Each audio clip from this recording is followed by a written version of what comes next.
மத்திய நிதி பகிர்வில் தென்னிந்தியாதான் அதிக நிதியை கொடுத்து வட மாநிலங்களுக்கு உதவுகிறது என்ற பொதுவான கருத்து நிலவுகிறது.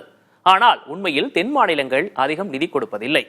மேற்கு மாநிலங்கள், ஹரியானா ஆகியவையே அதிகம் நிதி கொடுக்கின்றன என்று முன்னாள் தலைமை பொருளாதார ஆலோசகர் அரவிந்த் சுப்பிரமணியம் தெரிவித்துள்ளார்.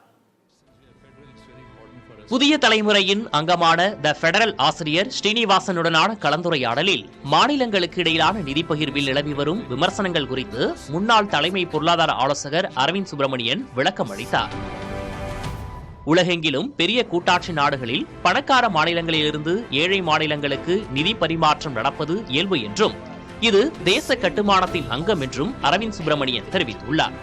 மத்திய நிதி பகிர்வில் தென்னிந்தியாதான் அதிக நிதியை கொடுத்து வட மாநிலங்களுக்கு உதவுகிறது என்ற பொதுவான கருத்து நிலவுகிறது.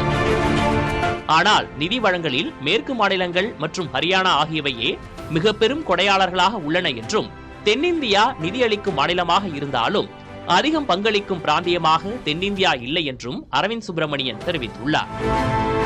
நிதி பகிர்வின் அளவு பிரச்சனை இல்லை, ஆனால் அது தொடர்ந்து அதிகரிப்பதும் செயல்திறனுக்கு முக்கியத்துவம் கொடுக்காமல் இருப்பதும் தான் அரசியல் சவாலாக உள்ளது என்றும் அவர் குறிப்பிட்டார்.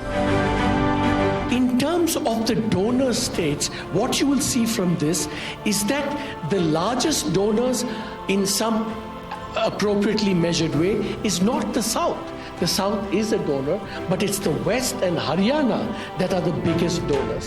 So while there are, donors and beneficiaries, the South is not the one that is paying the most. That's the first point.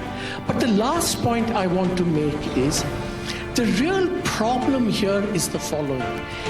It's the fact that these transfers are rising consistently over time and don't seem to incentivize good performance and penalize bad performance.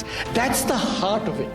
That if there was some limited amount that was being transferred, and if it was somehow related to performance, and also if there's a trajectory for these declining over time gradually, I think it would be sustainable.